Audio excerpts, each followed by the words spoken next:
Hey, topic in lines of math industry, and we are going to take a look at graphing polynomials. So recently, in the last video, we have been taking a look at this video right here, playing with polynomials, and we learned how to add, subtract, and multiply three different objects on the field. But hang on, how can we visualize on how to graph them?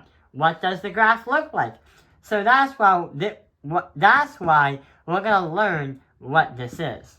So, there's a problem right here. We have 1, 2, 3 of these things on the field. But hang on, what does this graph look like? To make things simple, we're going to do the math, and we're also going to be teaching the math as we go along. So, the second piece of paper is just workspace. So we're going to put it to the side. So, the first thing we got to try to understand is, what kind of graph is this going to be? We know that there's going to be 3 objects, so we can definitely assume on the graph that there's going to be 3 answers. But in order to do that, we have to take a look at the end behavior. But what is the end behavior? Most of the polynomials will show up in the shape of a letter n. The end behavior is used to describe where the lines go and use the leading coefficient to determine the graph. N will always point to the right, just like the other graphs. If your n is a positive number, the line is going to go up to quadrant 1 towards infinity. If the line is negative, then the line is going to be down towards quadrant 4, which is negative infinity. So here is what we are going to do. We have right here number 2 as the leading coefficient. Number 2 is a positive number. 2 is a positive number. And if it's a positive number, we are going to understand that the line is going to go to quadrant 1, or the line is going to go to the right. So, on the graph, we understand that it's going to point towards this direction right here. But what about the other direction? We not only understand the leading coefficient, but we try to understand what will happen to the leading coefficient. The leading coefficient also has an exponent right next to it. Since this is attached with that becomes an imaginary 1. If you have an exponent as the first exponent as an odd number, it's going to represent where the other arrow is going to show up. So let's take a look at what happens with the exponents. So here's the information for the end behavior for number 2. If the exponent is even, like x to the power of 4, then you'll have a graph that has a start and an end on the same y's in the positive quadrants or in the negative quadrants. They're on the same side. If you have exponents that are odds, like x to the power of 3, then the graph is going to be a bit different, and they're going to be on 2 different sides of the x's, or the y's. This is going to cross here to go to the other side. So if 1 is the first exponent, we are going to assume that the arrow is going to come down towards the opposite, not the same. If it was an even exponent, it would be the same. So those are where the line is going to go to and from.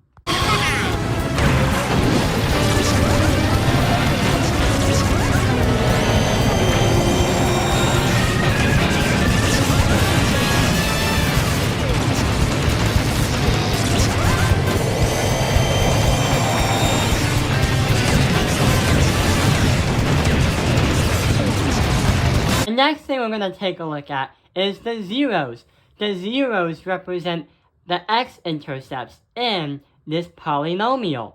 There are 3 zeros on the field, and we're going to have 3 places where the lines are going to crisscross and strike through the x-axis. We call them zeros because x is always going to be a number and the y-coordinate is always going to be the number 0. What we're going to do is use the bottom problem as a worksheet for us. To find the zeros of any kind of graph or quadratic, what can we do? We try to put everything equal to 0, like we said earlier. A coordinate is always going to have like a number and a 0. That represents the x-intercept. So we're going to care about this, and that, and try to equal them to 0. This is literally called finding the zeros, or how I like to say it, it's the zero product property. So x minus 2 equals 0, x plus 3 equals 0, and x plus x minus 4 equals 0. The reason why I'm accidentally saying the opposite, but then I'm fixing it to what it's supposed to be, is because it's going to be the opposite in reality. So, we're going to do x minus 2 plus 2 minus 3 on this side, and then plus 4 on that side. So when we do that, we're going to get x equals 2, x minus 3 equals negative 3, and x equals 4. Put them in coordinates. We say 2 comma 0, then we say negative 3 comma 0, and then last but not least we say 4 comma 0. And now we can try to actually graph them onto the xy graph. So we're going to say 1, 2, 3, 4.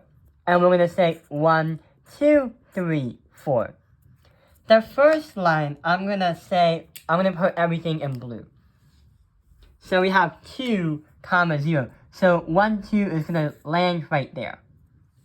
Then we have negative 3 comma 0. So 1, 2, 3. There we go. Almost miscounted. And the last one is 4 comma 0. So we're going to go right up here. We have 3 points that are going to slice the x-axis. But how are we going to understand what the image is going to look like? Well, what we have right here is arrows, where they're going to go to and from, and points, where it's going to crisscross the x-axis. What are we going to do? Yeah! We are definitely going to make that picture, or that letter M. So here's what's going to happen. We are going to say that from this arrow, we're going to point from the arrow to the first, because we're always going from left to right, just like you're reading a chapter book. We're going to go over like this, touch the y-intercept, and slice it down like that. We're going to free fall down. Then we're going to go right back up and strike right back up.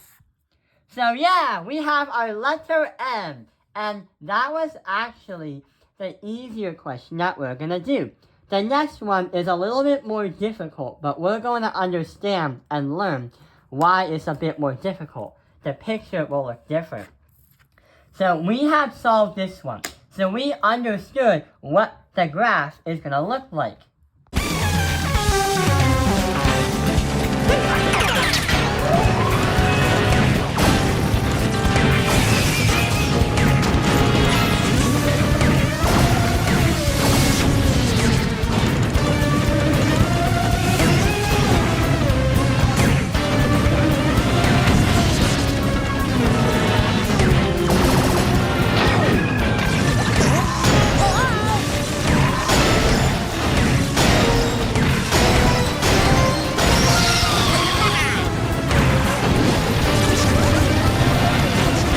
Hang on, what if you tell me, well, how do you know to place the line way up here?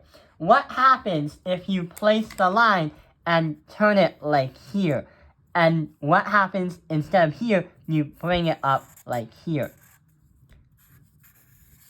Like this.